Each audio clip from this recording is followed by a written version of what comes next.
Hey guys, so I'm back with a brand new video and we are in my kitchen. Hi. So I am here to answer the age-old question, is blood thicker than water? So I can only give you guys my opinion, and I will have to say no. No, I don't think that blood is thicker than water. And what I mean is family thicker than friends. And I have to say no, just out of my experience. Here is a short story. I have tons of examples. Here's a short one. For the past 2 months, I have had a flat tire, guys. When I got my flat tire, my roommate said, I will lend you my car until you get your tire fixed. I said, thank you. He said, do you need me to help you change your tire? Me, I'm like, no, I have all these male cousins in my family. They're going to come out and help me. Guys, 2 months later, they're still coming up with excuses to why they didn't make it out to help me change my flat tire.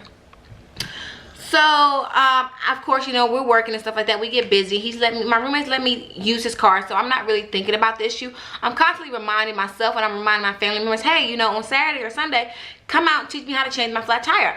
I didn't want to go to a mechanic shop because I wanted to learn myself. I had Googled on YouTube how to change a flat tire, but I had none of the tools. And I'm just like, I'm afraid to do it by myself. I have all this family. Help me. You guys wanted me to move back to the state. I've moved back here. Now help me.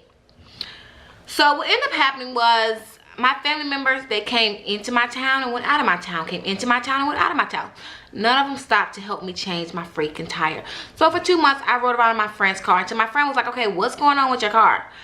I said, you know what? Forget it. I called my auntie. I said, auntie, what do I do? My brother won't help me. None of my other cousins will help me. How do I change my flat tire? She said, go ask a neighbor. Just go ask a neighbor. So I went and I walked my happy self across the grass, and I went and I asked my neighbor, and within 5 minutes he was over here and he taught me how to change my own tire. Given I didn't have any of the tools that I needed that I thought I had. Actually, I had a jack.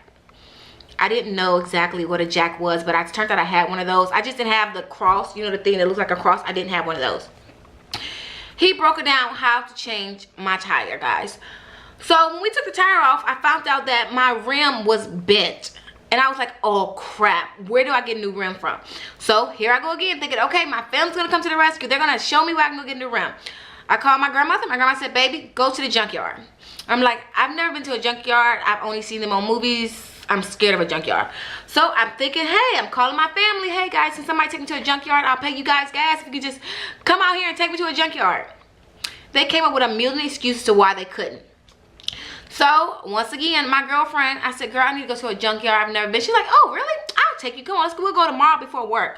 She has to be to work at 11 o'clock in the morning. She picks me up at 9:30, guys, and she devotes her time to me before work to take me to a junkyard to teach me how to break down cars.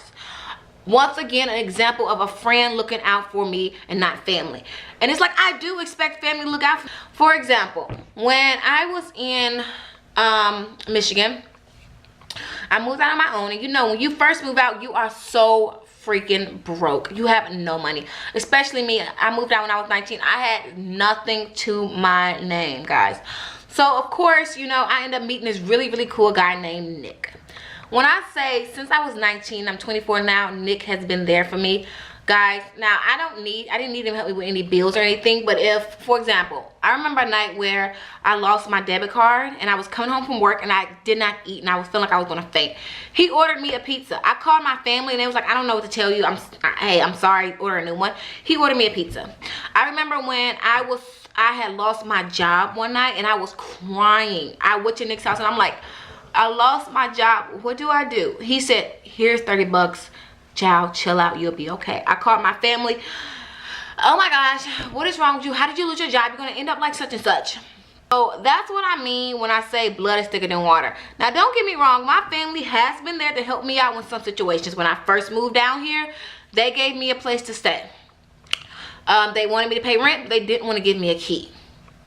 What kind of sense does that make? You want me to live with you and pay rent, but you don't want to give me a key so I can get inside the house?